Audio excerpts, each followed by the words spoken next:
Hello and welcome to today's webinar. This is Church360 Members Tracking Events and Attendance. This is a training webinar and we're going to cover everything from introduction to what calendar events are all the way to some strategic planning for how you would use calendars as you track attendance and plan for trends, which we're going to talk about tomorrow. So we're going to be covering the whole spectrum of events and attendance today.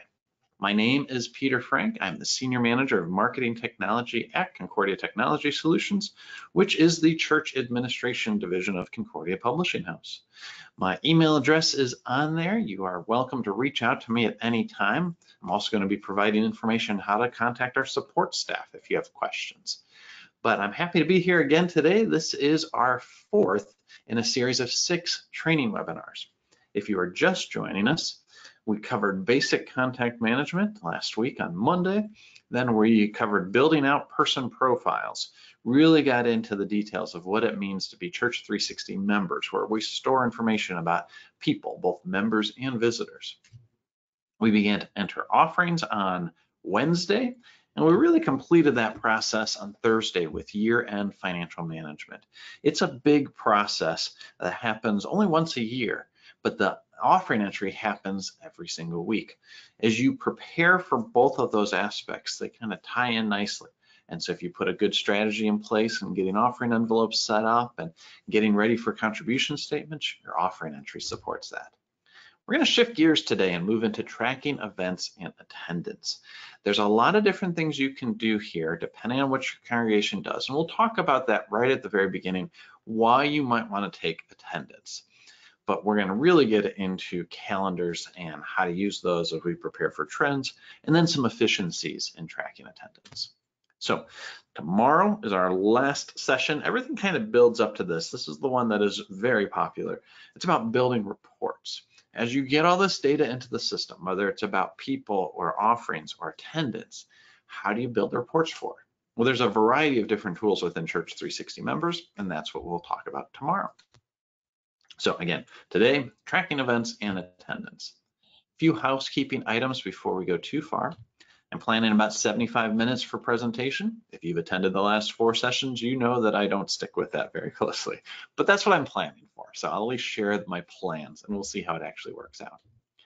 15 minutes at the end for question and answers. I'm happy to stay beyond that if there are more questions than that. We are recording this webinar. We'll be sharing this later on. I've been having a little trouble getting it into our resource center. The connection between YouTube and our resource center seems to be delayed so that it's only happening every few hours or overnight or something like that. I'm working with our resource center administrators, a separate company that we work with, to try to figure out exactly what's going on. So I will be sharing it. It may not be today, it may be tomorrow morning. We'll see. It's been a little bit different with each session. Now, you are muted during this session, and that's because we've got a good number of people here, and I don't want everybody talking at once, talking over me, distracting me while I'm presenting, and I'm sure you don't want that as well. So everybody is muted. You shouldn't hear from anybody else but me during this presentation, but that doesn't mean we don't want your participation. And so that's why we ask you to ask questions throughout. You can put them into the chat. It goes directly into our queue. I have Tim Burke, our software support technician, on the line listening and reading and responding to those questions. So as you ask questions, you may get an answer before I get to it in the Q&A. So be sure to pay attention. You can respond to any follow-up questions that Tim might have. And then at the very end, I'll cover anything that he hasn't answered and maybe a few of the ones that he has. So I go into every single session with a few assumptions, just so that we're all kind of working off of the same understanding. I assume that you are a brand new user to Church360 Members, and that doesn't mean you have to be. We're going to start at the ground level and work our way up. Really, in this session, we're going to go the whole breadth of events and attendance. So I'm assuming you're a new user. I'm going to say things that our experienced users have known for years, but that doesn't mean you're not going to benefit at all. Just bear with me as we get through the first part. We're going to quickly get into more advanced stuff. I'm also assuming you have full access to the features, that role of administrator. If you don't, then you may not see everything that I show you. hopefully based on the subject for today, you do have access to events and calendars and attendance. But we'll see. I can't guarantee that you have the same access that I do if you're not in that administrator role. So that's what I assume. And then finally, I'm also assuming you attended the first 4 sessions. If you didn't, it's not a big deal, but I will refer back to them. And I'm not going to cover anything that we already covered, or at least if I do, I'm not going to do it in great detail. So I wanted to clarify that. If you're a little bit lost, if you're like, well, why didn't he show that? It might be that I already showed it, or that I'm going to show it tomorrow in our last session. So our training goal, by the end of the day, you will know how to manage your master church calendar and track attendance and communion for all events. Let's get into our outline. We're going to look at calendars first. We're going to talk some strategy about how you might want to create calendars and what that means from an attendance tracking perspective. Then we're going to look at the events view, add some events, make sure that our calendar is set up the way that we want it to be. We'll get into the attendance view, which is the actual entry of attendance, and we'll talk about some strategies for taking attendance at that time. Oh, that's the next one, attendance entry. Sorry, the attendance view has some reporting features that we're going to look at. Then we'll get into entry. And then finally, we're going to look at smart group traits. We're not going to get into that in great detail, but I do want to show you what is available. So if you have not started a free trial of Church360 Members, maybe this is the thing that you really wanted to learn before you even considered using Church360. Well, you can start your free trial at 360members.com. Now, I know the majority of you have been using Church360 for at least a little while, if not longer, so that doesn't really apply to most of you. But if you are an existing user and you don't want to change anything in your database, but you want to play around with it, go ahead, start a free trial as well. All right, let's go ahead and log into the software. I have logged in and moved to the people view. So you can see this right here, people and individuals. Checking my audience view, making sure everything's okay. If there's anything that goes wrong during this presentation, just let me know in the chat. I'll be checking over there from time to time. I want to make sure you're able to follow along. So we're on the people view, but our first thing is actually to go to calendars. And so we're going to go over here to the far right corner. Let me hide my extensions so that doesn't distract. We're going to go to the top right corner under the settings cog and go down to calendars. Now this is a very basic view. There's very little you can do here other than create calendars and add colors.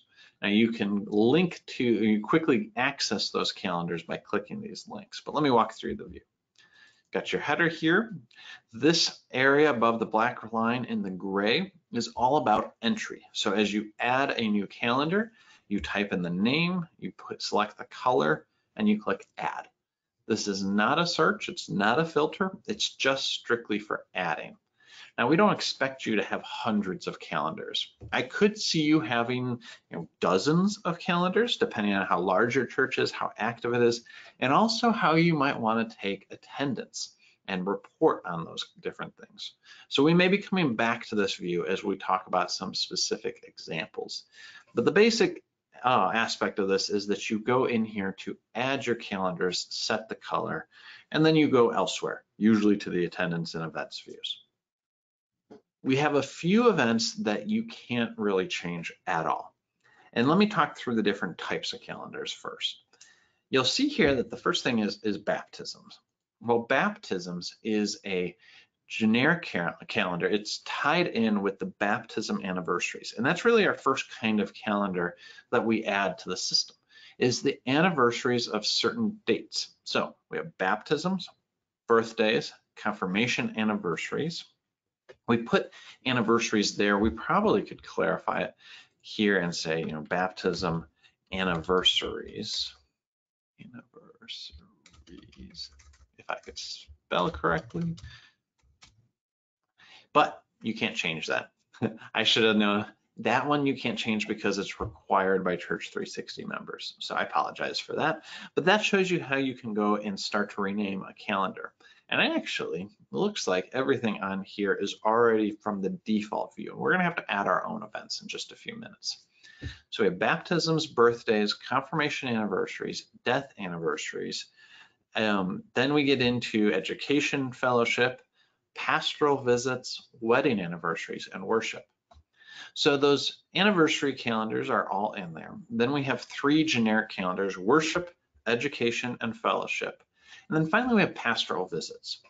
So these are all the system generated calendars that'll be in there the first time you log in. Then you can add your own calendars from there. And we'll talk through in just a minute why you might want to do it.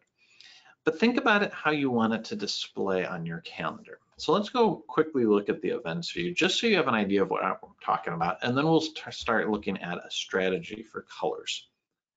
So we have all of these different anniversary events. We brought in our data. You can see there's birthdays and baptisms and confirmations, and it's a whole bunch of purple. Well, that doesn't have to stay that way. If we go back into calendars, we can start saying, well, all of our anniversary calendars should be one color, or every calendar should have a unique color based on the type of event it is.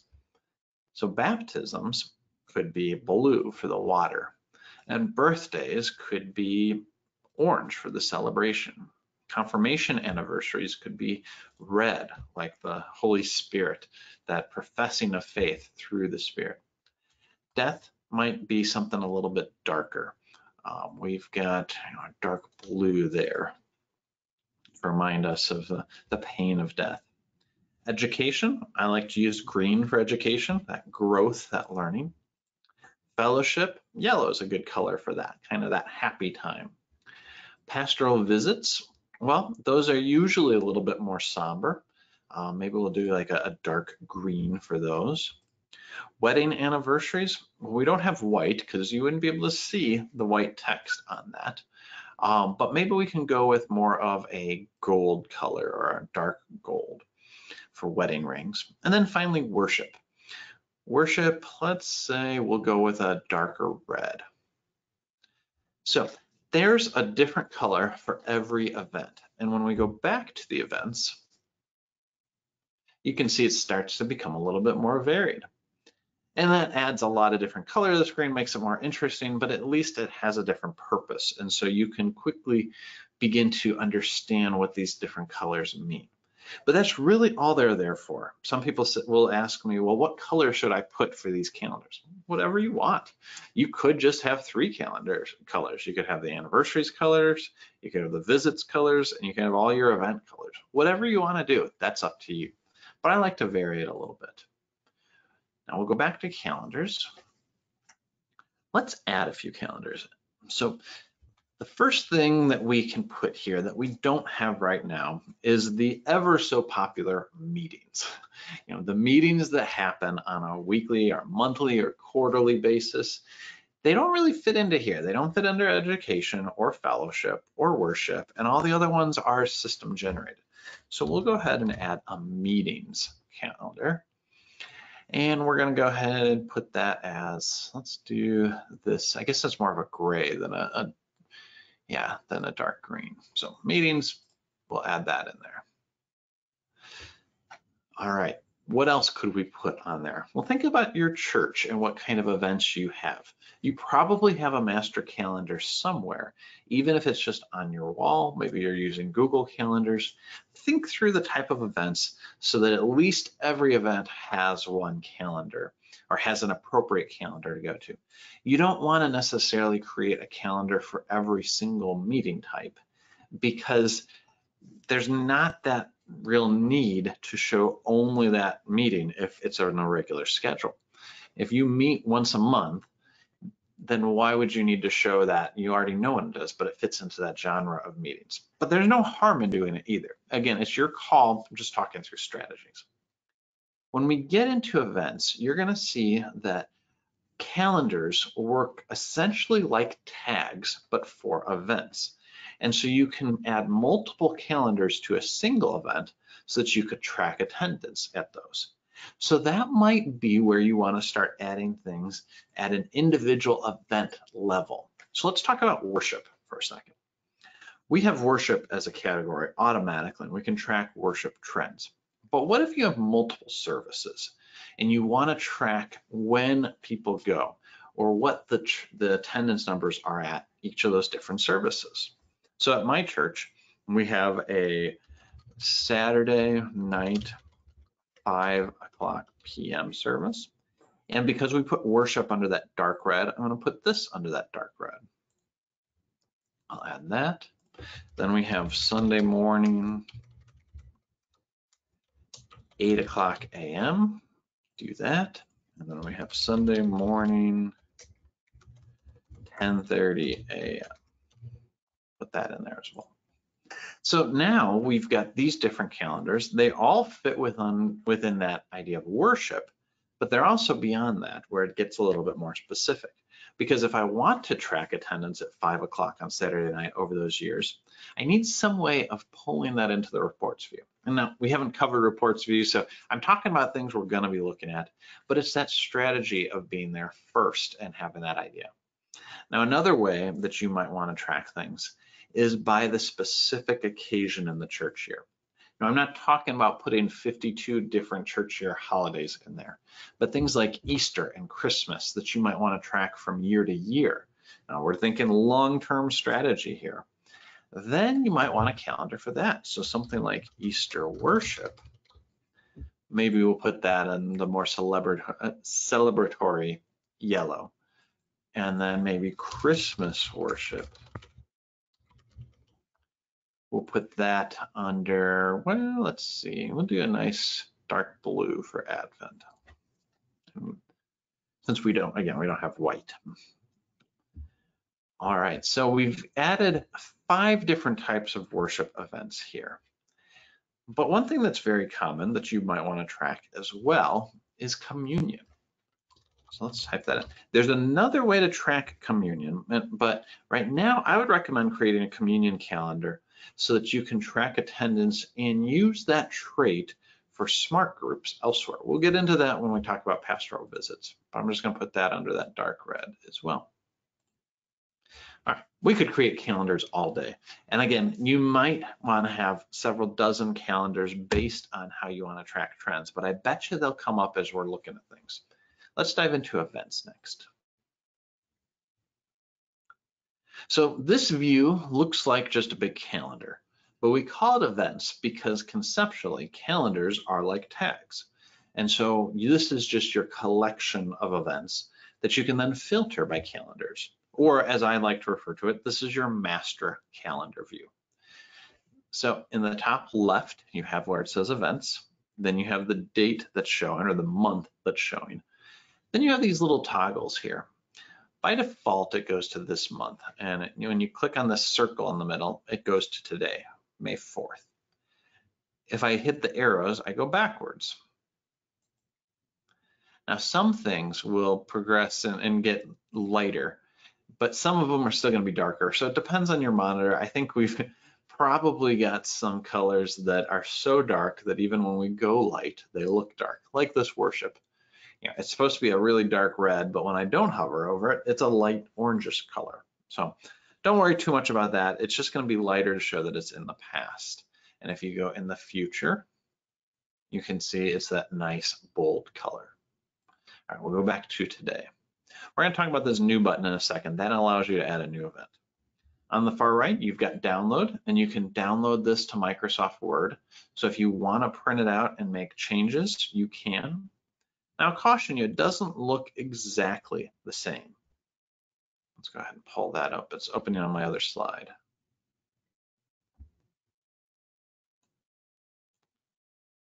Not my other slide, my other screen, pardon me. Still Monday morning.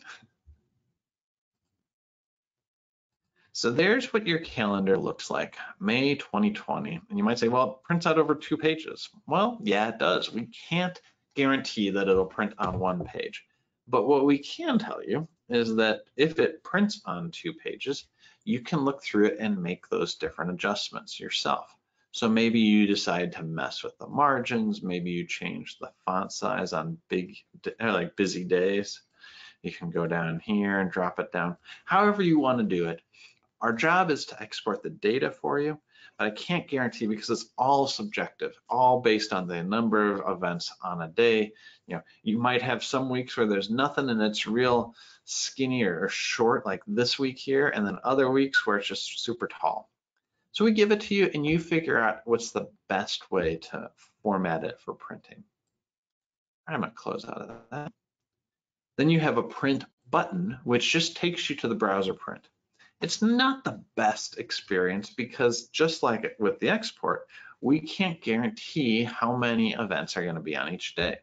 But we'll put it out there and then you can print it if you want it. You can go with landscape or portrait. It is what it is. We'll get people who ask, well, why can't it fit on one page? Well, you might have 100 events in one day. That's highly unlikely, but it depends on your church calendar. And we could shrink it to fit, but then you might not be able to see it. So I just want to kind of throw that disclaimer out there because it's a common question we get. We just don't know how to solve it. Next, we have Save Report. We're going to talk about that tomorrow. So you have a toggle here, month and week. These are your two options. If you go to the week view, it puts it vertically and shows you the dates along the left-hand side. And then it tells you whether it's an all day or a timed event. In this case, we only have anniversaries showing right now. And then you have here the name and the calendar. Now you'll notice that as I hover over it, it becomes links. And you may not have noticed that over here because when I hover over it, it gives more details. But these are also links. If you click on one of these, like here's Emma Krause's baptism birthday. If I click on that date, it takes me to Emma's profile. This is really helpful if you're looking to reach out to the people who have anniversaries.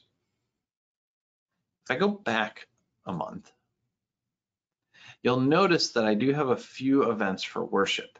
Now, if I click on those, it takes me to an event view. So depending on what type of event it is, you'll get a different view. Let's see if I have a visit on here. Do I have visits turned on? Okay, well, let's say you're looking for a specific type of event. That's the next thing here. It's calendars. We'll go back to May. If I click calendars, I see all of the calendars in alphabetical order. And if you want certain things to show up in different ways, well, you're going to have to alphabetize them in that way. So maybe you want all of your worship things to show up at the top. Maybe put a number before it, your sort order number. But we sort it alphabetically just for ease of finding things. Now, if I uncheck all, everything will disappear. I'm not showing anything right now. And if I click on Pastoral Visits, now that shows up. So last Tuesday, when we were doing some of our more detailed profile work, you can see here are those days that I visited Nikki and I visited the Barnes household. And if I click on it, it takes me directly to those profiles. So you essentially have two different types of links, people/households or events. Hope that makes sense. Let's go ahead and add all these calendars back on. Next, we're going to get into adding events. And this is where you'll start to think through what kind of calendars do I want. If I go click New, I can add a new event. This dialog window pops up on top of my calendar. And one thing I noticed as I was looking through this dummy account is that I didn't ever create a series for worship. I imported all my worship events, but they didn't create that series because it was just strictly data. So let's go ahead and create our worship events. So we have worship, I'll just put that in there. We'll start really basic. Whoops, type worship. Then I get a location. Now I'll caution you, this can be a little bit confusing. We don't have room management here. Room management, facility management, that is not something that is covered under Church360. It's something we're considering. We've had some requests for it, but there's really a lot of details that go into that, and they're all apart from people. So there's other tools out there that do a fantastic job. We haven't implemented that yet, but it's something we're looking at for the future. So if you have ideas on how you'd like to use that, let us know. But I can show you how you might use it. Right now, you can type in anything there. So if we say that worship is in the sanctuary, we can type that in. Or if we say that worship is at 3558 South Jefferson Avenue, we can type that in.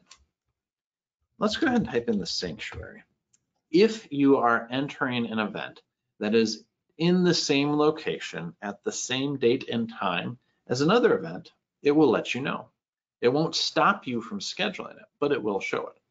So we'll take a look at that in just a moment when we add our next event. But we're going to start off by adding worship as of May 3rd. And this one we're going to say is our 8 o'clock a.m. worship. And now I can, well, before I go too far, I could also set this as an all-day event. It's just a checkbox. It removes the start and end times. I can also extend this beyond just one day if I wanted to do that. And so the event starts on one day and ends on another. That's one way to do a week-long event. So when you think about something like Vacation Bible School, we'll add that in a few minutes. You might have that expanding multiple days. Now, I would say don't do it this way. This is saying it's an all-day event, and if you change the dates, then it goes all day, every day until the end, and really takes out that big block. And that's not what you're actually doing. You're not there the whole time.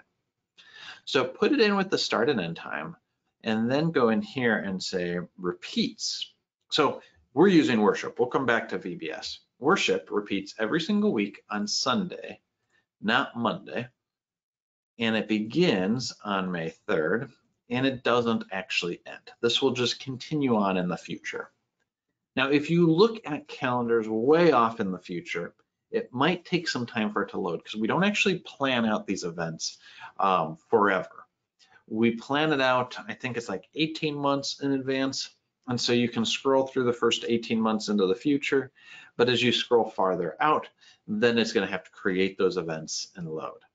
So just keep that in mind, but it's not really practical. Like you don't typically need to go and see the calendar 2 years from now, or at least see it in Church360 Members. If I was to go look for a calendar a few years from now, I just go down to my little calendar tool in my lower corner on Windows and look out just to see, does, May 4th fall on a Tuesday next year or anything like that. So just a word of caution, it can be done, it just will take a little bit of time because we're going to create those events dynamically. So we begin every single week at 8 o'clock on Sundays for worship on the worship calendar, and I can enter in details if I want. Well, why would you enter in details? Who's going to see this? Not too many people. It's going to be the people who use Church360 Members, or if you're using Church360 Unite, our website builder, it'll feed over into that. But otherwise, it's just so that you know what's going on. And so I think a lot of the times you won't enter anything under details, and that's just fine. Next, we'll go under attendance taken. So these are the different types of data you can track. Well, think about it per event. What happens at this event or this series of events? Well, if we're doing this series of events, attendance is definitely taken. When I click attendance, now communion may be served. You might say, well, at our church, we serve communion, but we don't take attendance. Well, okay. Attendance is saying people are at this event. Communion is saying people communed at this event. You can't commune without being in attendance. That doesn't mean you have to track attendance, but we keep those tied together because of how the attendance tool works. And I'll show you that in a few minutes, but those things are combined. Now, chances are if you're taking communion attendance, you're probably taking physical attendance, but it's not a guarantee. And I know churches who do that, who just take communion. So think about it in that type of way. Think of, is there any kind of attendance taken, communion or in person, here, there, that they are here kind of attendance? Well, then say yes. And if you are taking communion, do that as well. Finally, you've got offering. Is offering being taken? Well, yeah, at worship, usually offering is taken. So I'll go ahead and put that in there. You can add an event to an offering batch. I showed that the other day. It doesn't provide a lot of value other than context, and that's valuable. So feel free to put that in there. It won't show up on the attendance view, but now the event will be made available on the offering view. Well, let's back up a little bit here. As we look at these things, we're starting to see a little bit of a difference between this. This is not just any old worship service. And I say that with, oh, that sounds so disrespectful. This is not just a normal worship service. Every worship service is important, but there's a few details about that. For one, it's 8 o'clock worship. As you might have seen when we were doing offering entry, it just showed multiple worship events. So let's clarify this and say 8 o'clock a.m. worship. I gotta get my caps lock correct. And we're also taking communion. So we could say with communion. Now, it may be that every worship service in your church has communion and you don't need to say that. That's up to you. But it may be that you're like my church and we only take communion on the first and the, let's see, the first, third, and fifth Sundays of the month. Well, if that's the case, then we really need to clarify that this is a worship service that is having communion served. And you'll remember I created a communion calendar before, so I'm going to go ahead and add that on here too. So we got this going every single week. We could also then go and create another event for every single Wednesday and every single Friday. I'm going to the, you can tell it's still Monday morning. I was thinking first, third, and fifth, but then I went into days of the week. No, every single week on the, let's see, every single week, every single month. There we go. Every single month on the first Sunday and the third Sunday and the fifth Sunday. So it's a little bit different, but it's saying that this doesn't actually happen every week. This happens every month on these 3 days. Now you can also get into and do that by year. Every single year begins on this date. We don't have any additional options there. But under month, you can go through and put those specific Sundays in there. So 8 a.m. worship with communion. We put on the worship and the communion calendars in the sanctuary for those dates. Let's go ahead and add it. Now what I'm going to do is uncheck all of my other calendars except for worship so that we can see it there. And you'll notice that I get that lighter color because it's already passed. Now I went up to new to create that one, but I'm going to next create my other ones with the right here by clicking on the date. So we're going to go to next Sunday where there's no communion with worship, but there is still worship at 8 o'clock. If I click on that date in the calendar, it'll add an event or start the add event view, and it'll put that on May 10th. So if I go in here, I can say worship. There's no communion this time, so I just do worship. It's in the sanctuary.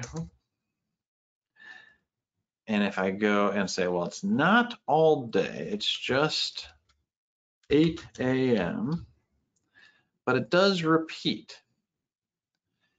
And let's see how we do that. If we do sanctuary,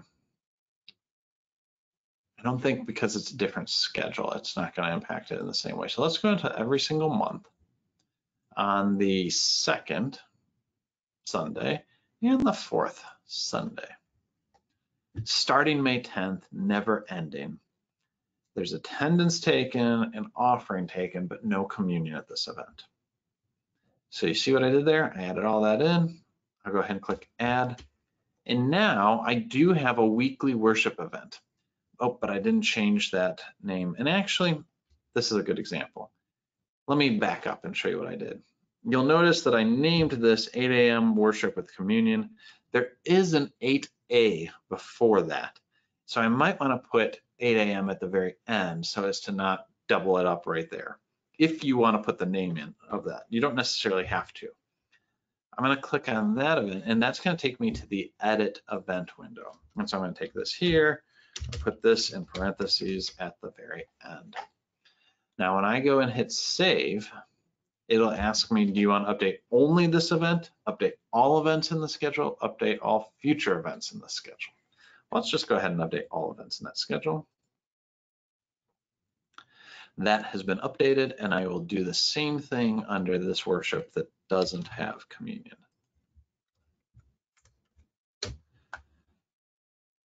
This is also where I would go to delete an event. See that delete button right there. I'm gonna hit save, update all events in the schedule. There we go. Now, you'll also remember, or maybe just now I remembered, that I created an 8 a.m. worship calendar, which I should have gone in and put that under my calendars here. Well, I can go back at any other time and put it in there. So we'll go ahead and save all events in the schedule, and we'll do it also to the non-communion Sunday events.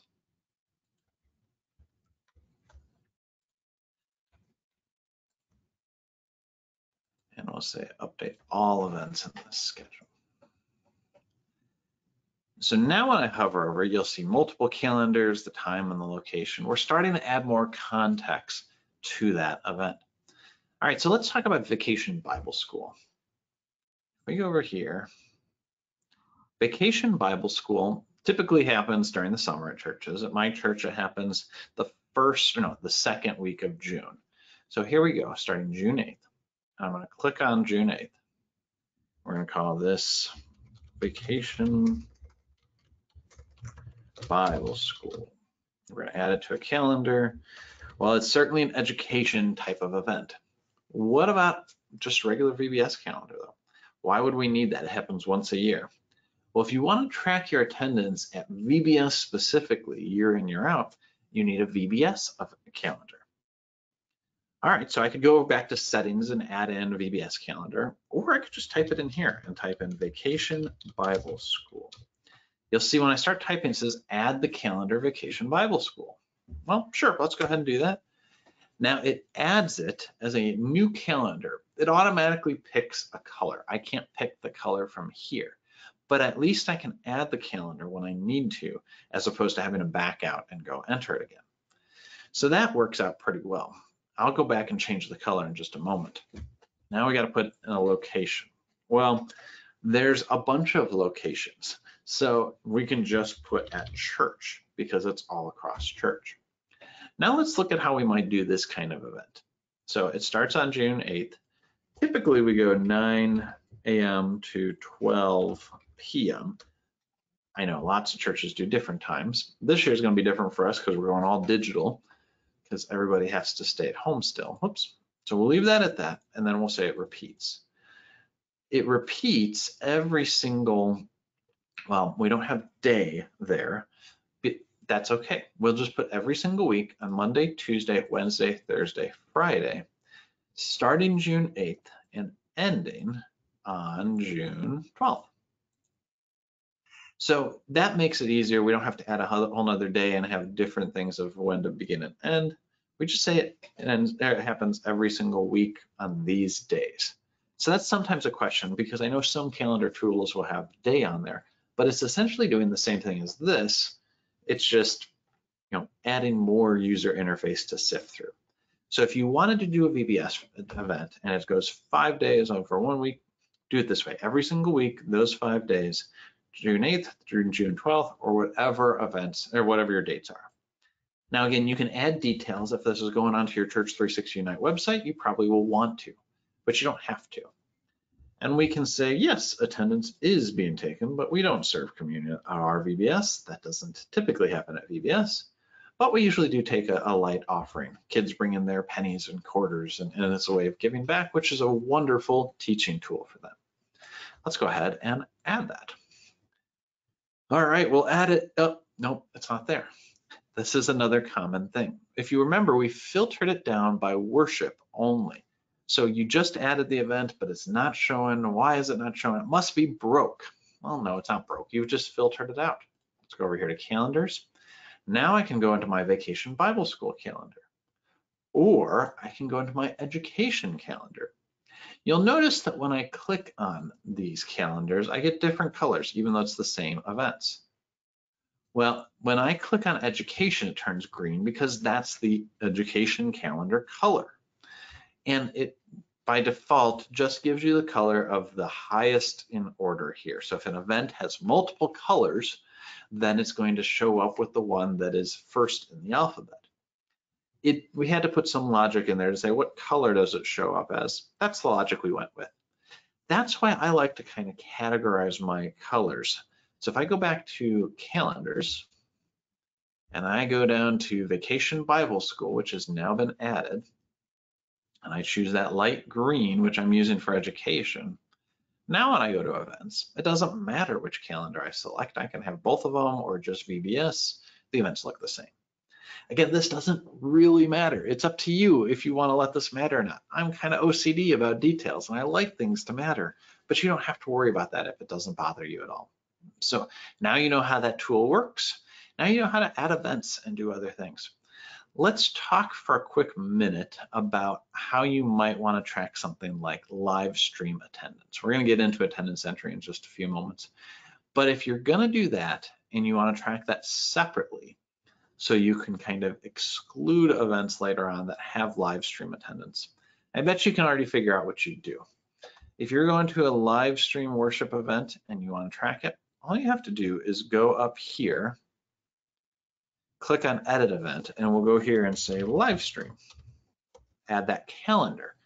Again, it's like a tag, it's just a label. You can filter by that label, which is great, but think of it as just a tag for events.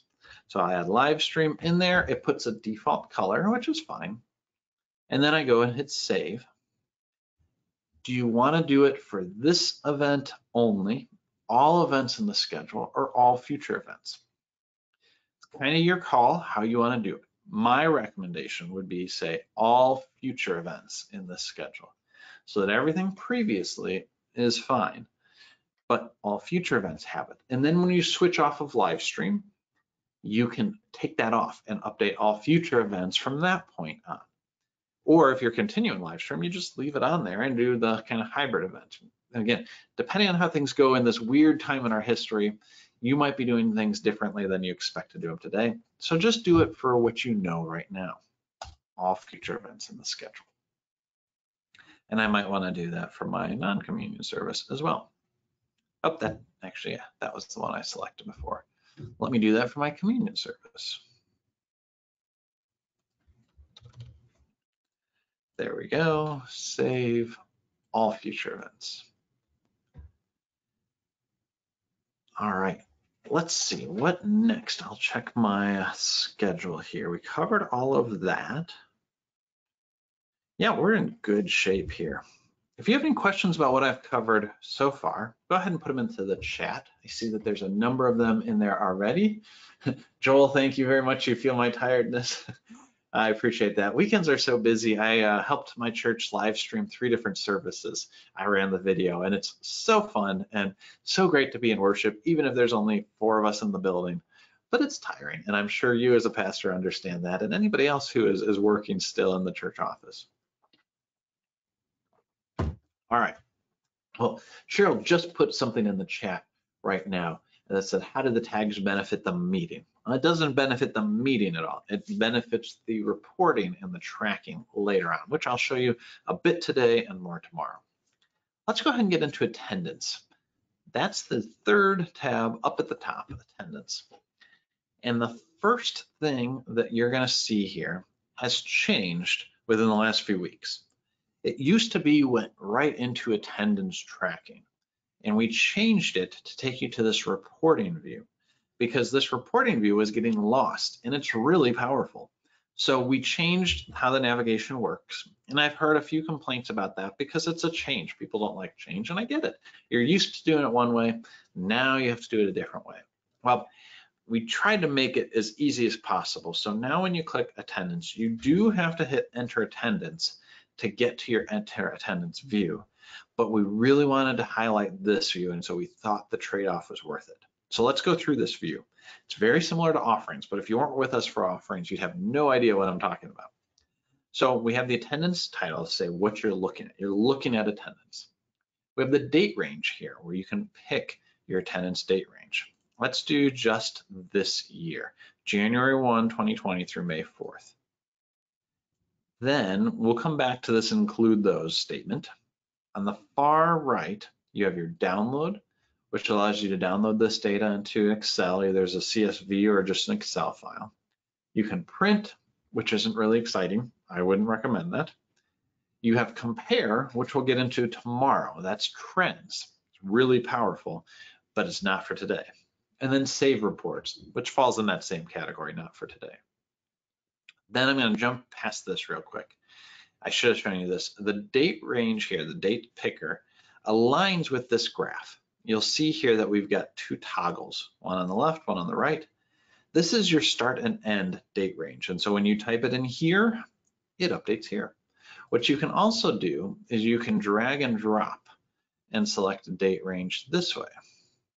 And if you get close enough, it'll kind of snap to the beginning and end of a week. it's hard to see that, but you can feel it when you're using your mouse, which sounds kind of weird, but you can feel that it's stopping not at the same time as your mouse stopping, because it's just giving you that exact beginning and end of the week time frame. You also have this dynamic selector where you start here today, click and drag left, and you'll see in the last 187 days. Or maybe, you want to go into 28 weeks. Yeah, you can do it by weeks or days, however you want to do it. All right, lastly, we don't do months because months vary by dates and everything else. But I think what I'm going to do is just select it by this date range. We're going to go right back to January 4th as opposed to January 5th, because that's the start of our worship week. And if you were here for our very first session under general settings, that's when you select the start of the week. So we've got the date range. We've got the data down below, which we're going to go through in detail. But the next thing you get to do is choose who shows up. Now, right now I have everyone, but I only have people who attended during that time, because the default is to not include those who didn't attend, because there'd be no data there to show. So you're showing blank lines. But there might be instances where you want to see who didn't attend during that time. So I'm going to click this include those who didn't attend. And you'll see now we've got the Barnes who haven't attended anything because we just added them and haven't entered attendance yet. The other thing you'll notice is that there's different shades of green, and in this case red, there's some white, there's some pink. What does that mean? Well, we shade the background color based on their percentage of attendance. And I don't know exactly what the math is, but I can tell you that in these columns, you get the data that feeds into that. Let's talk about columns first, and then we'll get into that. I have it selected to show name, which makes sense, graph. The graph shows kind of a chart here. You'll notice there are dates where there's some things that have just a really light shade of gray, some where there's a slightly darker shade of gray, and some where it's green. Well, the very light shade of gray says that it is a date. It shows every single date on the calendar. The dark shade of gray says there was an event within my calendar. This is where calendars come in again. You'll notice I don't have all my calendars there, only the calendars that have data. Again, just like people. So let's go and just look at worship. So that means there was a worship event on that day. And if it's a dark gray, that means they didn't attend. There was a service, but they didn't attend. The green says all of those things. It's a date, there was an event on that date, and this person attended. So that's that distinction. And regardless of how wide your graph is, it's going to follow those same rules. You can just get a wider date range when you have wider cells here when you have a smaller date range. So that's the distinction between those. So you've got multiple colors working here, multiple shadings. You'll notice here it's a darker green and a bolder green and a very light green. Here it's red. Again, hopefully that all makes sense. This is bringing data to light so that you can see it at a glance and really be able to tell, okay, well, the Barnes are really red. They haven't attended much at all. Dave Abbott is slightly red, so he hasn't been attended, but he's attended some. Lacey Abbott, she's been coming a lot. Well, this is all generated data in my spreadsheet. Lacey is a child, and she apparently went to worship without her family. Great for Lacey. This is not real data, but it is at least demonstrating how the tools work. So I have here the graph, then I have my last date attended. I want to clarify what that means. That means the last date within that range for that calendar. So if you have multiple calendars, it would be for any of those calendars, but it's the context of the graph, not the overall attendance of the person. So keep that in mind. So the last time that Dave Abbott attended worship during this date range of April 4th to May 1st was April 11th. But if I extend beyond that, it will change. Well, It won't change because the last date during that was still April 11th, but let's change my end date. That'll change because again, it's within that context. So now I changed August to January, last date was January 18th. Again, still the right thing, all within context. It just didn't change like I said it would because it was still the same date within that context. Now, percentage and total are the same things. It's within that context of date, range, and event, but it's the percentage of events based on weeks. So we have here 5 weeks worth of events, of worship events. Well, Dave attended once, therefore he's at 20%. And Jacob attended 3 times, he's at 60%.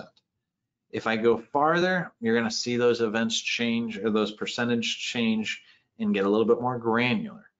Again, it's based on weeks, not number of events, not number of days, anything like that.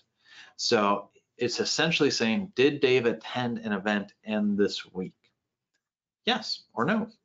So keep that in mind as you're looking at things, that it's basing on that. And we changed that, year and a half ago, something like that, because I used to look at the number of events. But if you had multiple worship events in a single week, it would throw your numbers off. So we switched it to be this. So it's the number of that type of event divided by the number of weeks, if that makes sense math-wise. And then lastly, you have total. Now, I should have said this before. When you click on one of these, it will sort it for you. So if you want to see who attended the most number of events in those calendars in that date range, click it and let it go into ascending order or descending order. And then you have the same thing with percents. And this is really how you can tell those colors. So 0 is really dark, and then you start getting lighter as you go until you eventually get into nice green shades. The other thing I'll mention that I just experienced, as you scroll down, it'll load more. So you may get to the bottom and see that, well, there's more people I know. We'll just give it a second. It'll load more and then display at the very end. All right, now let's sort back by name. In the top right corner, you also have columns. Just like on the people view, you can bring in additional information. And this is relatively new. We show you pretty much everything from the people individual views. I think there's a couple things that we don't have here, but I don't remember what those are off the top of my head. I think custom fields is one of those. That's something we're looking at adding, but custom fields don't show up here. But you could put in things like the address and the phone number. So if you wanted to contact Dave and say, why have you only been here 62.1% of the time in the last 199 days? You have his phone number right there. Again, these are ordered alphabetically. They'll display alphabetically. It may not be the most intuitive, but it's at least logical. Very good. That is that view. If you have any questions, please go ahead and put them into the chat. But we're going to get into the actual process of entering events. And so let's talk philosophically why you might want to take attendance and at what events. Well, every church does things differently now, it seems. My experience growing up, both at my home church and then also actually at both home churches, from when the time I was a little kid to when I was a teenager, we moved during that time, and now here in St. Louis, all of the churches that I've ever attended take attendance and take it by attendance cards. So we fill out a card, we hand it in during the offering, the church office enters it into a system like this, and they know my attendance. Well, some churches don't do that. Some churches will do that, but do it in a book. Other churches will just do a head count. Some churches won't count it at all. There's no right or wrong way. But if you do it and you take individual attendance, you get this kind of data that would allow you to say, well, hey, Dave, I see your attendance has kind of dropped quite a bit over the last month. Is everything okay? Is there anything we're doing that we shouldn't be doing, or anything going on at home that we can help you with? It creates ministry opportunities by providing data and adding context to the situation. Now you have to handle this very delicately. That's the word. Gingerly was where I started going. Delicately is probably a better way. You don't want to make it seem like your big brother being like, well, why haven't you been here, Dave? I mean, it's been 3 weeks. Let's get moving. Again, that goes into providing care in the most pastoral way possible, or in the most gentle way, depending on if you're a pastor or not. It's all within the realm of pastoral care. So that's why you might want to take individual attendance. And if you're not doing it right now for worship, maybe you consider starting. You don't have to, but you have the tools to do that here. Now, another thing you might want to look at is attendance at events like Bible studies or Vacation Bible School, so that you can then later on find those data points and find out exactly who it was. So that next year, when you have Vacation Bible School, for example, you can go say, well, show me everybody who attended VBS last year. Now, you might have that in a separate database, but why not have it in Church360 Members where you have all your other stuff? Having it in one place makes it really helpful. All right, let's go into enter attendance. And then we've got questions coming in, lots of them, very good. I'll answer those during the Q&A time, or Tim will get them beforehand. So I clicked on enter attendance and it takes me to this view, which is very different than the offering entry view. Offering entry, you add the data and you grow the view based on how much data you enter. Attendance entry says, we are showing you everything that's here. You select how you want to do it. So you'll notice up at the very top, it goes to the first available event, but on the far right, you have your calendar of events. So these are all the events that had attendance available to be taken. And right now we're just doing worship attendance. Now, most of them have a little checkbox next to them. This is the attendance that I imported into the system. That's why it's under different names. It only shows events in the past. That makes really good sense because I can't take attendance for next week's worship service because I don't know who's going to be there. So that's why you only see things that happened previously. It also means that if you're looking for an event you just created that's happening next week, you're not going to see it here, but that doesn't mean there's anything wrong. That confuses people sometimes. Well, I just added this event. Well, it should show up there. It happened last week. Well, maybe you put the wrong date on it and it's not showing up there at all. So that's something to keep in mind as you're looking at here. We have one event that hasn't had attendance taken. Let's talk through the screen and how it works. The basic aspect of it is that you've got everybody divided up by their household, not their family, although it seems like it's family.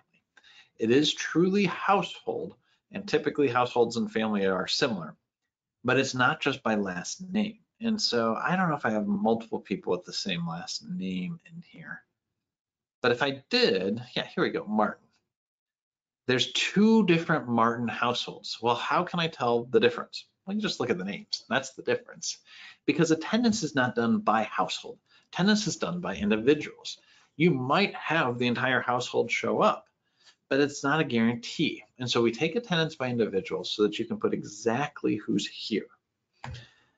Let's go back up to the top. You'll notice with the Barnes family, we've talked about them quite a bit. We have Quinn, Nikki, Cameron, Matilda, and Susie. That's not alphabetical.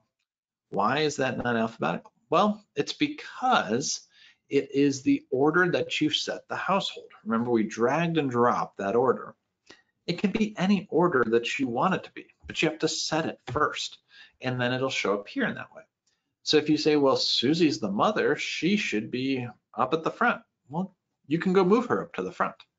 So it's all in your hands. The system does what it's designed to do by putting in the same sort order that you designed it to be. So that's why. If you say, well, there's no rhyme or reason why they're sorted in that way, well, that's how they were entered. So there is a rhyme or reason.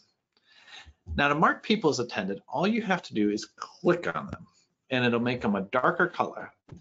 Now, you may have noticed this, but if not, check out my lower right-hand corner on the screen when I click on Nikki.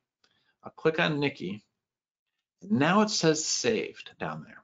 This is an auto save function, which means as soon as I click on somebody, it waits a few milliseconds and then saves it. So I can click on Cameron, Matilda, and Susie, and now it's saved those as well. So as I move across and go to different screens, like let's say I wanted to change the household order and I went back to people.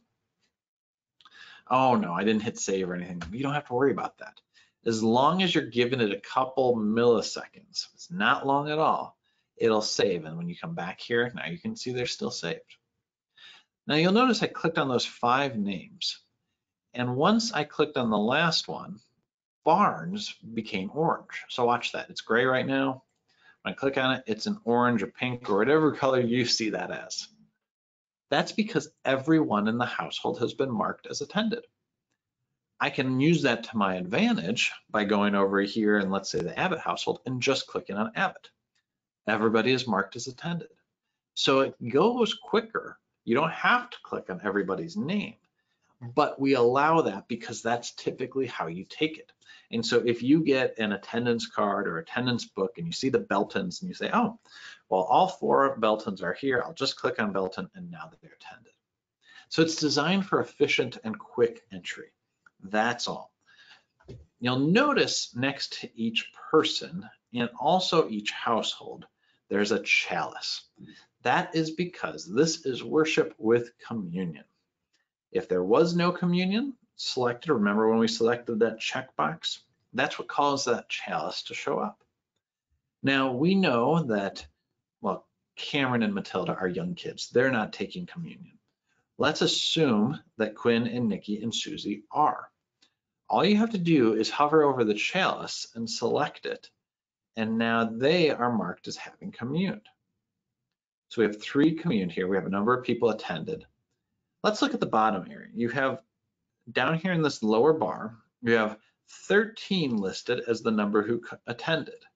And you have 3 as the number who communed. Then on the far right, you have 13 as your total.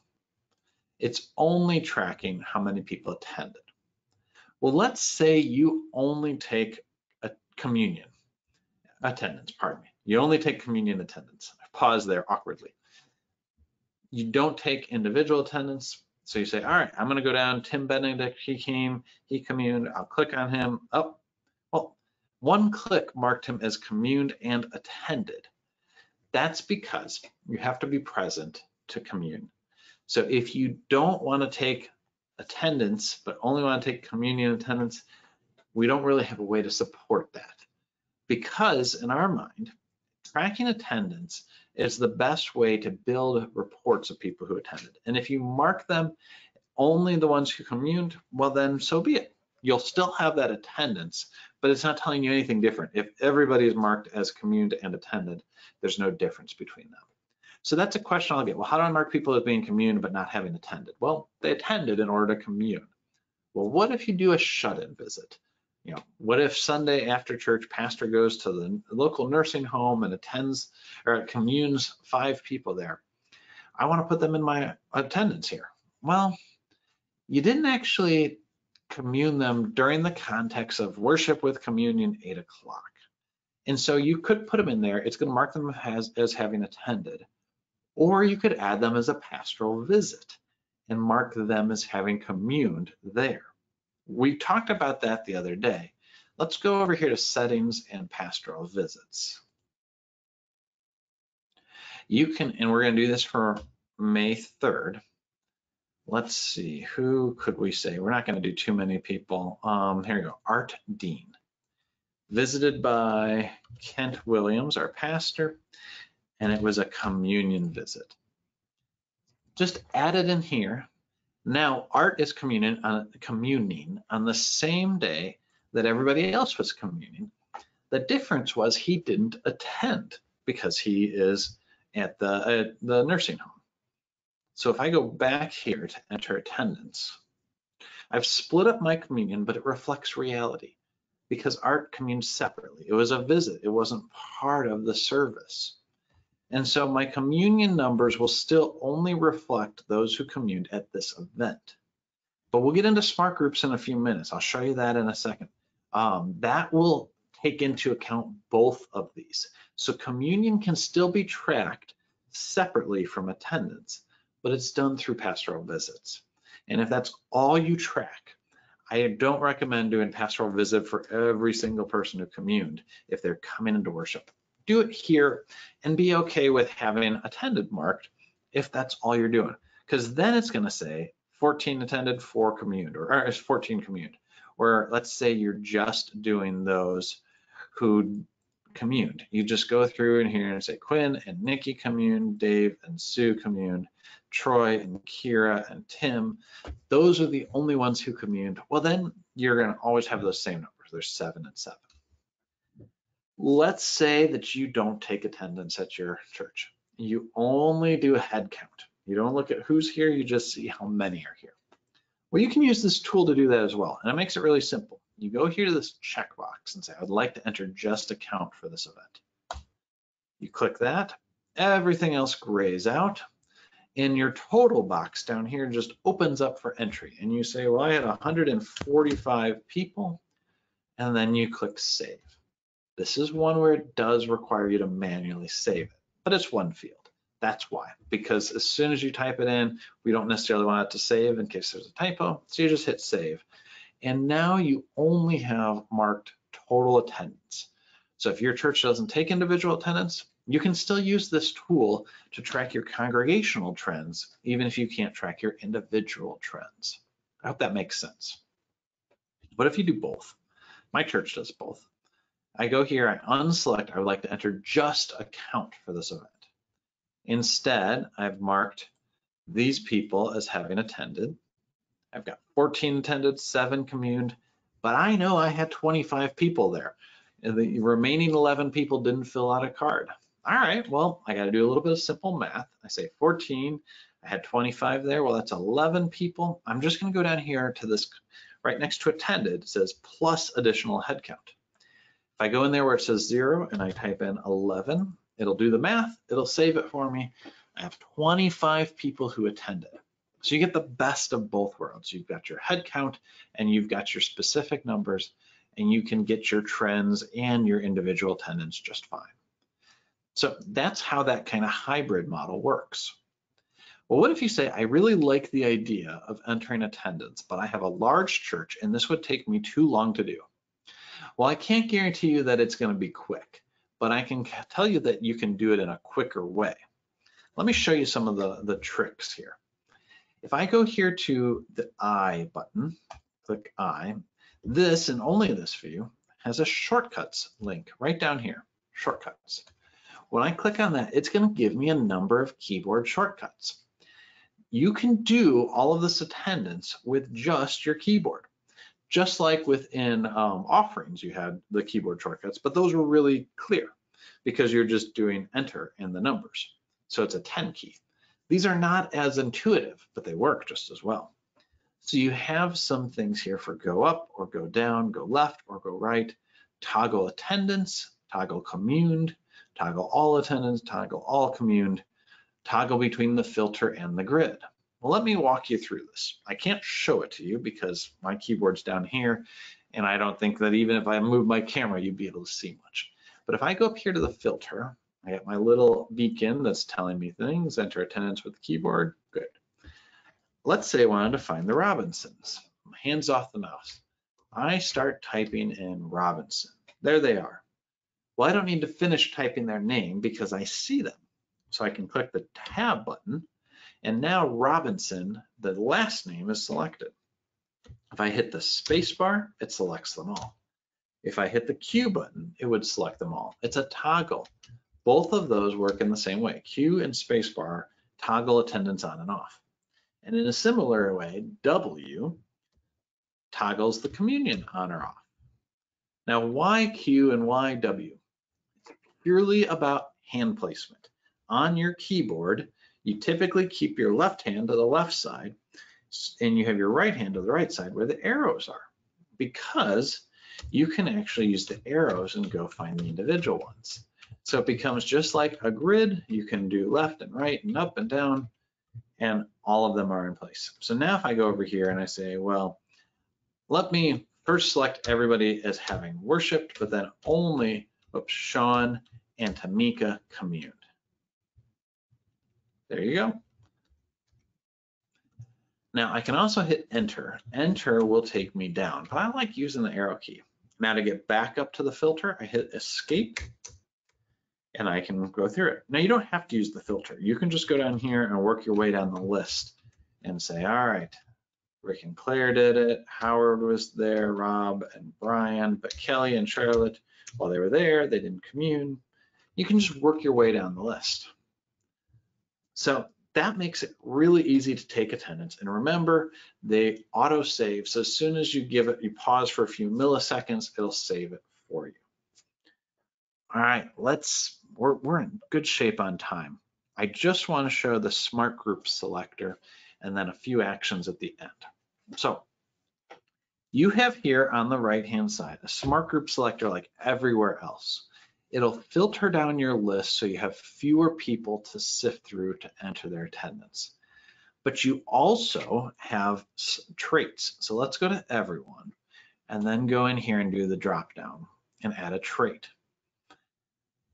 I want to see anybody who has attended worship before. I don't care if they're a member. If they haven't attended, I've used Church360 for a couple of years. If they're a member and they haven't attended, well, then they're probably not attending again. The odds are against it. I would love it if they did, but the odds are not likely. So I'll go here and say anyone and then click attended. This shows where some of your different things come in. You can say have or have not, but have attended, and then we'll just select worship. And then I can do a time frame and say in the last 2 years. Let's see. Oh, and I accidentally typed 2 up here. That's why no one's showing. There we go. Anyone who's attended in the last 2 years, I now have 231 people. Oops. And oh, it looks like I found a little bit of a bug. It's not scrolling down. I bet you that's my Zoom. Huh. Or I entered into something else. Well, that's fun. It usually works. Let me do a quick refresh of the screen. I bet you I messed something up with my Zoom. Sorry, it's going to be small for a second. I'll zoom in again in a minute. Yeah, see, now it's working. So I bet you my Zoom caused something to kind of lock down. Oh well. Let's zoom back in. Yeah, see, it's working just fine now. Well, I have only those people who attended. And so this makes it much more likely that the people that turned in attendance cards are going to be showing up on the list, and only those people. And so I have less to kind of sort through and figure out. Now, many churches, and it's almost a joke, many churches have people who attend the same service week in, week out. Like, well, those are the 8 o'clockers. Well, these are the 10:30. My church has a pretty good mix of people attending different services. And so we don't have that as much as other churches do, but we still have it. If you go in here and say, well, I only want to show people who attended 8 a.m. worship, it's going to be a different list. Now remember, actually it looks like that might be, well, yeah, there's no place to scroll here, but that might be what caused the scroll issue. We'll dig into that. But you can see here now it's only those people who have attended 8 a.m. worship. Well, we've only had one 8 a.m. worship event on that calendar type. So it's only the people who are here for this event. But you can see how that might help you as well. You have all of these different kind of options of who attended when. Well, let's go into one more thing. So if I go into my smart group, I'm going to remove communed. I'm going to add a trait. I'm sorry, I'm going to look for commune, but I'm going to remove it and look at remove attendance and look for communed and say anyone who have communed during the month of May. Now that's going to be any month. Let's also say who have communed during year 2020 in the month of May. That's going to be a little bit different. Yeah, there's where my Zoom issue comes in. I'll talk to our team about that. Let me change my smart group. That doesn't appear to be working to get art in there like it should. But I wonder if it just didn't update correctly. Who have communed in the last 1 week. There it is. So something about that other, it was kind of a goofy smart group anyways. you'd be much better doing it as a single line. And I think that's probably what happened. So there we go, have Art Dean, who has communed in the last week, even though he didn't commune at worship. You see that smart group trait for communed brings in pastoral visits as well as attendance. So keep that in mind as you're doing it. You could also say anyone who attended a communion event ever, but that won't include your pastoral visits. So keep that in mind. All right, well, we've got a couple more things. I'm right at time. I'm gonna go over once again. I apologize. Let me show you a few things. I glossed over this before, but I wanted to highlight under this download button here, you now have the ability, you can download the data in Excel, but you also have an attendance sheet. Let's take a look at what this is. An attendance sheet was something that was suggested a while back. We added it here. When you download the attendance sheet, let me show you what it looks like. I'm gonna open up on my other screen. I'll drag it up there. Yep. Give me just a second while it opens. Here we go. What does the attendance sheet show? Well, it shows everybody who has attended this event, and this is a reoccurring event. So it shows all of the dates in the schedule for like 10 or 12 or something like that. And it shows the people, including this week, who've attended. If I go in here and say all members, then I go download the attendance. We'll give that a second. Let me show you what that looks like. Open it up again.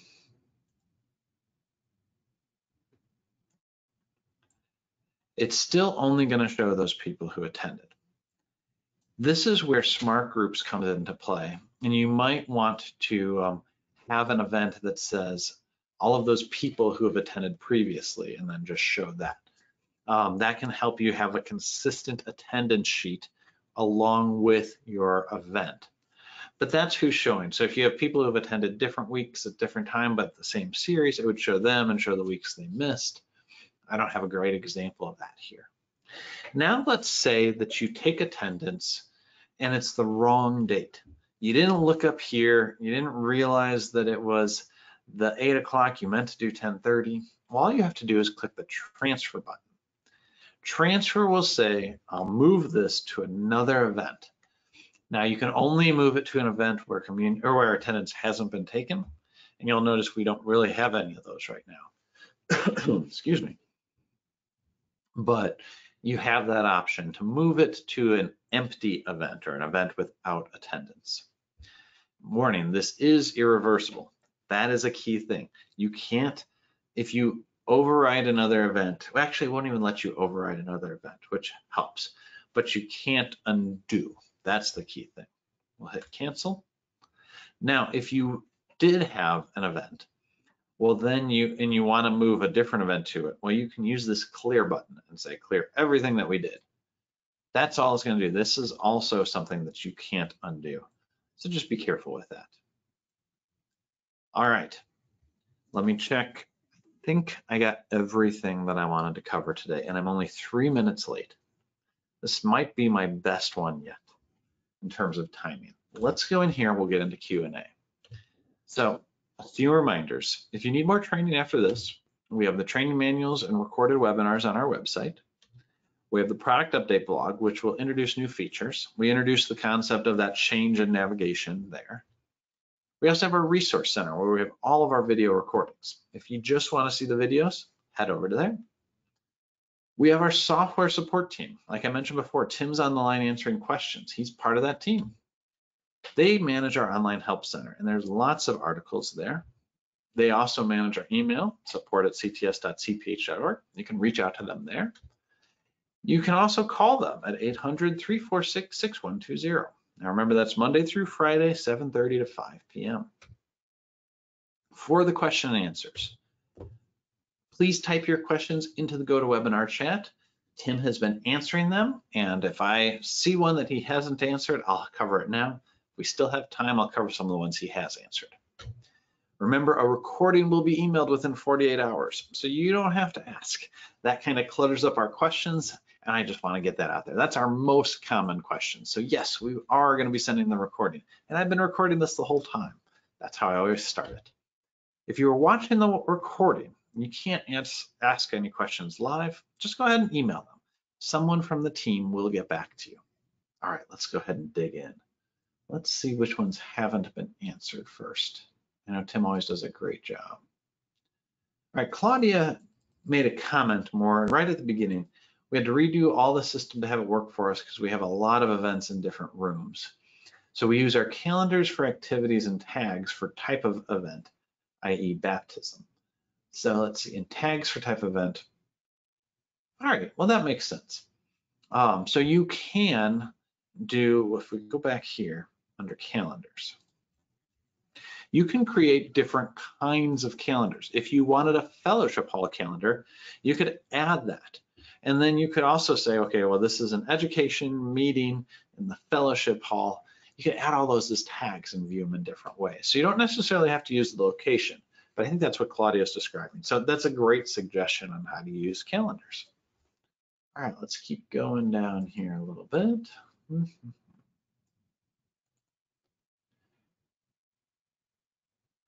All right, a lot of them have been answered. Tim has done a great job. So I'm just skipping past all the ones he's answered to get to some of the ones that didn't have answers. And then if we have time, we'll go back up.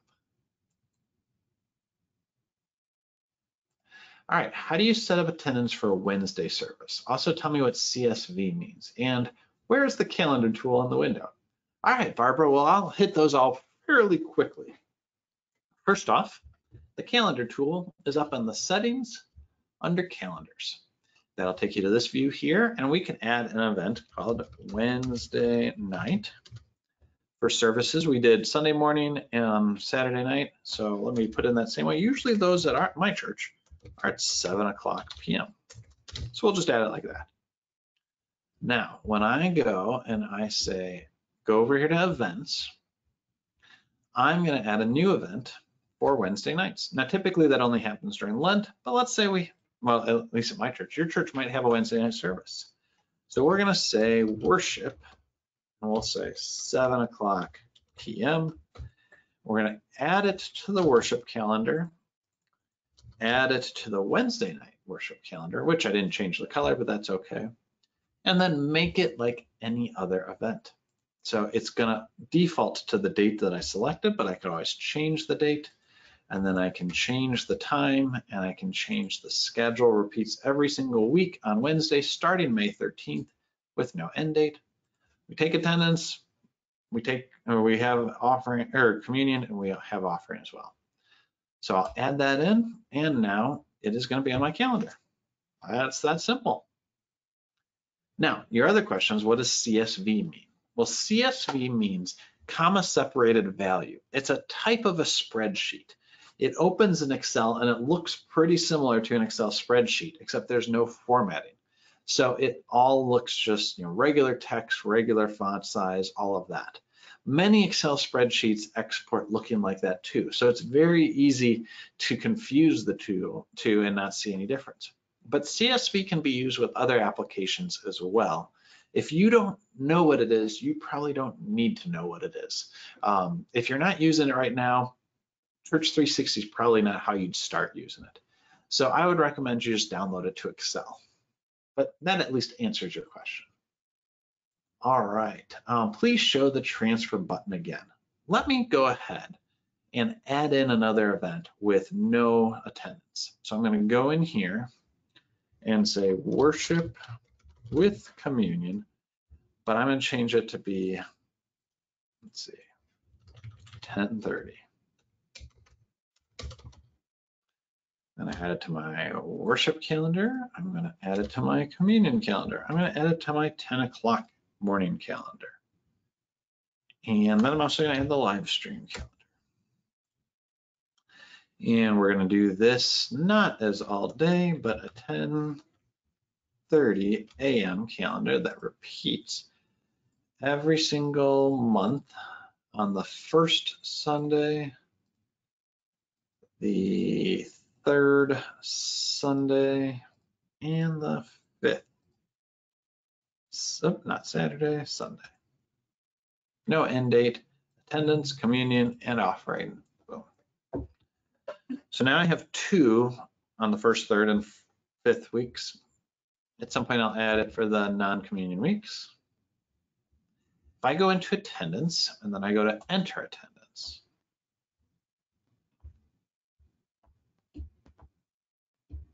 we'll give it a second. Pardon my tapping, I get fidgety. I know that can make some noise.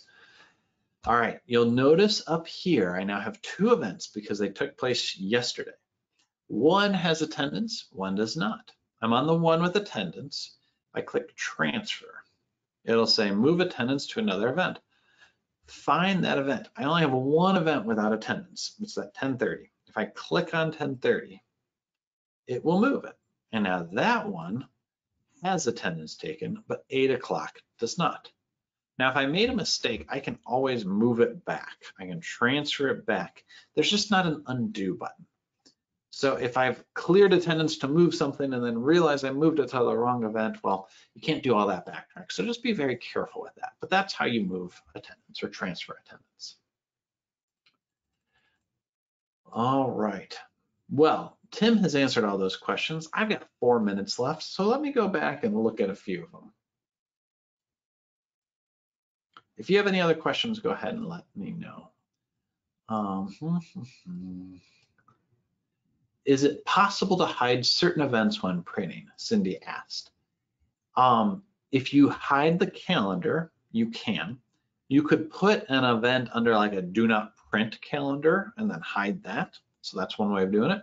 Or when you export it to Word, you could just delete it. So you've got a number of different options there. Let's see. 6 months later, repeats 6 months later would show the next 18 months. Oh, that's referring back to my zooming ahead. So let me go here to events. If you created an event that repeats every 6 months, it'll continue to repeat. What I meant by the 18 months or so is that as I go through, like let's say I jump ahead to next March, it takes that quickly to load.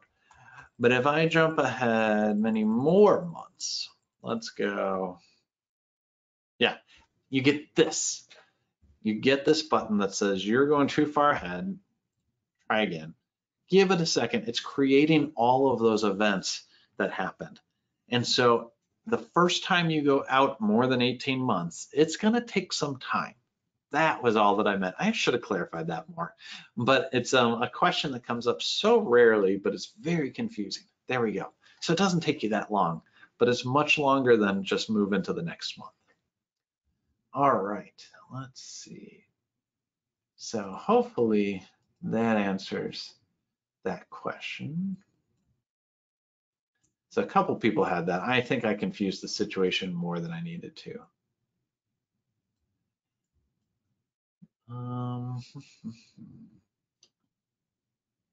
All right, so we talked about live stream a little bit.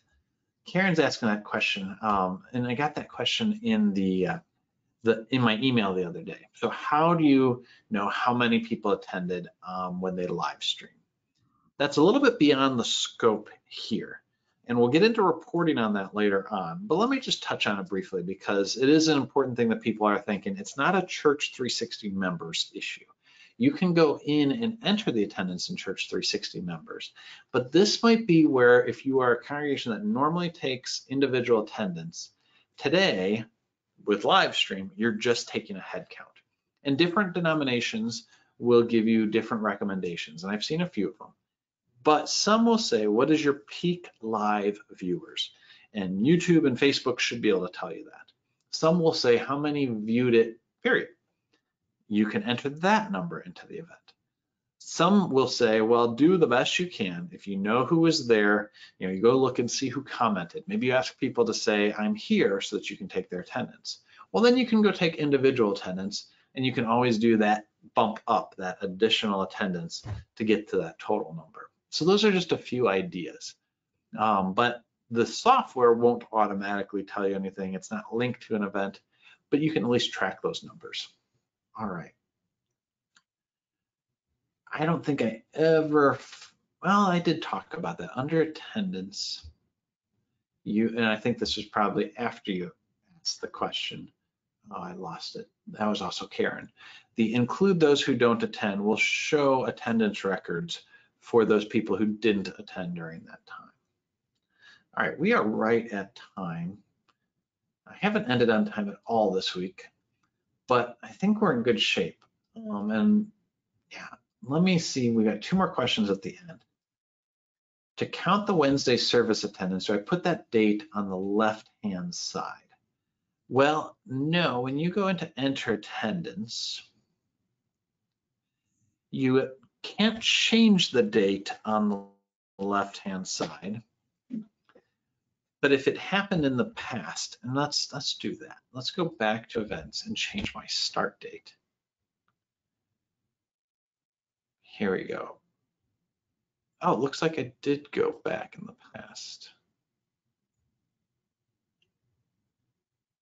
Oh, yeah, because I'm in 2023. Let me go back here, go back to today, go back to the start date, change this beginning schedule to the beginning of April, save, update all events in the schedule. Now we have events on Wednesday nights starting in April. When I go to enter attendance, so the first thing is, which I just did there very quickly, but you want to make sure you have events on those actual dates.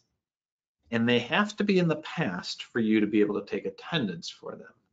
Then when you go to enter attendance, they're going to be on the right-hand side. And when you click on them, it'll update the information on the left. So you can't actually change the view or what attendance you're taking. When you click it on the left, it lets you edit the event, but you select it on the right-hand side. All right, there it is. So is there a way, the last question of the day, is there a way to print an attendance sheet for the week upcoming so that members may check their name off as they enter church? Well, yes and no. What you can do is you can take an event that is in a series. So we haven't taken attendance for worship with communion 10:30. Let me double check. I always forget exactly who's included in this. Certainly people who've attended that event before will be included in this. But I think, I don't think, yeah, it doesn't print everybody to start. It goes empty. So it's only showing people who have attended an event in that series in the past. So Lisa, if you have a long history of attendance taking, maybe even just a year, you're gonna have a wide number of people who will show up. If it's in a series where it repeats, that's when you'll get that upcoming list. And so the first time you do an event, you're not gonna know who's probably gonna attend, but the future times you will. And so if we, if we go to the one that has some attendance taken, let me just go ahead. I didn't show this before because it doesn't impact worship too much, but you can just click select all here. And then we can unselect some. If I go in here and download my attendance sheet, everybody, because they will have attended that date, should show up, unless I went too quickly and it didn't save it yet. But I would guess if you have a reoccurring event and you're wanting to go into that series, you'll have pretty much everybody you need. And then it does also print out a few empty rows so that you can write your name in. So we'll give it a second to generate, and then we'll wrap up. So you can see there's that list, and you've got a long list of people. You can print that out, and then they can enter their names. And if there's more people, they can go into these bottom rows. All right, well, I am almost out of voice and we are out of time. So I'm gonna wrap up. Thank you so much for watching today.